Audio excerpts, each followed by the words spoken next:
अस्सलाम वालेकुम स्टूडेंट्स, आज का टॉपिक है मेटाफेज़ 1, एनाफेज़ 1 एंड टेलोफेज़ में। यहाँ पर डायग्राम से देखेंगे मेटाफेज़ में। यहाँ डायग्राम बनाएंगे, ये है डायग्राम। अब यहाँ पर सबसे पहले सेंट्रियोल्स,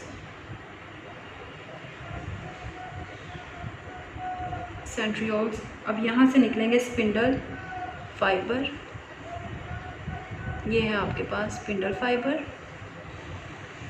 और माइटोटिक ऑपरेटस भी कहा जाता है इसे। अब ये मेटाफेज़ प्लेट किस तरह से आके क्रोमोसोम अरेंज होंगे, यहाँ पर क्रोमोसोम इस तरह से आके अरेंज होंगे 2 और 2 यहाँ पर आ जाएंगे। ये आपके पास है क्रोमोसोम। ये है आपके पास मेटाफेज़ 1 जिसमें क्रोमोसोम जो है वो सेंटर में आगे अलाइन होंगे, अरेंज होंगे और इसको कहा जाता है मेटाफेज़ प्लेट। क्या कहा जाएगा? Metaphase plate.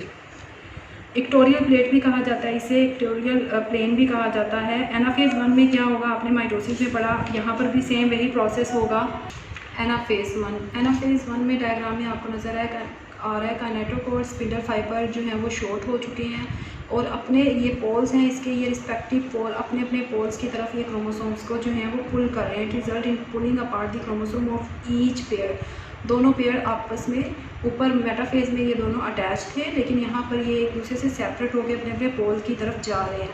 अब यहाँ पर अगर आप देखें तो पहले पेयर की फॉर्म में था, अगर इसको सेपरेट करें तो एक एक हिस्सा जो है वो एक साइड पे आ गया, यानी 2 haploid cell are formed.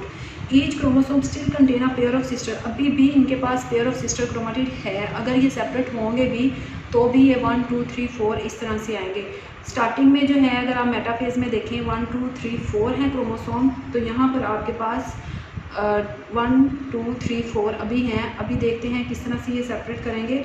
Next one phase जो है वो आपके पास है टेलोफेज़, और इसमें क्या होगा, डायग्राम में सेपरेशन हो जाएगी।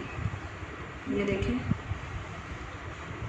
अब ये इन्वेज कर रहा है अंदर की साइड पे, इट्स मीन कि सेपरेशन हो रही है यहाँ पर दोबारा से। और यहाँ पर जो है अगर आप देखें, मैंने कुछ हाईलाइट किया है, इसके कुछ सेगमेंट्स एक्सचेंज हो रहे हैं जो कि मैंने प्रोफेज़ में बताया था। वो जो डायग्राम, क्योंकि प्रोफेज़ की ही आगे डायग्राम जो है वो इस तरह से मूव हो रही है, आगे कंटिन्यू इसी को कर रहे हैं। वो जो आपके पास कियाज़मेटा क्रॉसिंग ओवर वाले क्रोमोसोम्स थे वही मेटाफेज़ और एनाफेज़ में आए हैं। तो जो वहाँ पर कलर शो होगा आपकी बुक में वो इस चीज़ को शो कर रहा है कि क्रॉसिंग ओवर हो चुकी है।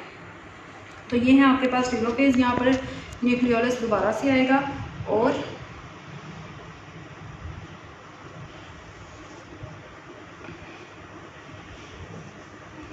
ये है आपके पास क्रोमोसोम और ये इस तरह से सेपरेट हो जाएंगे और आपके पास बनेगा क्या, डॉटर सेल।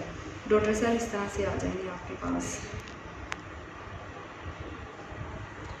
अब अगर आप इस डायग्राम में देखें तो स्टार्टिंग में यानी मेटाफेज़ में, प्रोफेज़ में तो आपके पास टोटल इस तरह से थे ना डायग्राम में, टोटल आपके पास 1 2 3 4 5 6 7 8, तो ये प्रोफेज़ थी। प्रोफेज़ में आपके पास 1 2 3 4 क्रोमोसोम्स थे। यहाँ पर मेटाफेज़ में भी 1 2 3 4, यहाँ पर ये पुल्ड अपार्ट हुए हैं, प्लाइड जो है वो सेट आ रहे हैं। और जैसे ही सेल ने डिवाइड किया तो यहाँ पर ईच डॉटर सेल के अंदर नंबर ऑफ क्रोमोसोम 2 हो चुके हैं।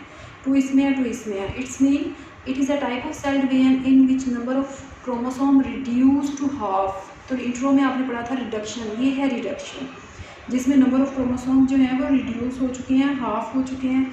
और ये इस तरह की डिवीजन है। और माइटोसिस, क्योंकि इसकी मेटाफेज़, एनाफेज़ और टेलोफेज़ में सेम होंगी, और लेकिन क्रोमोसोम का जो है इसमें फ़र्क आता है कि वहाँ पर नंबर ऑफ क्रोमोसोम सेम थे, लेकिन यहाँ पर number of chromosome reduce to half हो चुके हैं।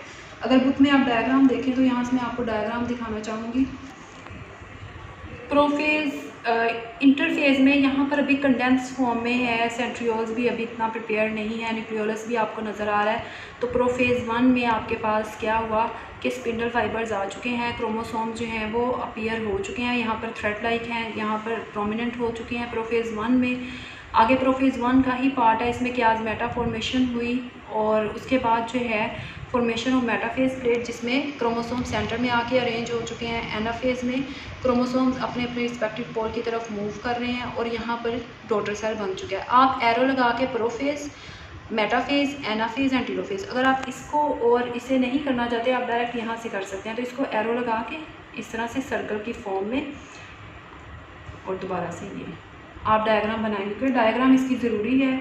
आपने डायग्राम के बगैर इस क्वेश्चन को नहीं करना, क्योंकि क्वेश्चन के साथ डायग्राम का होना बहुत ज़रूरी है। इसलिए इसकी प्रैक्टिस करें, और जो मैंने आपको फेज़ 1 में करवाई थी डायग्राम, उसकी भी साथ प्रैक्टिस करनी है। Thank you so much for watching.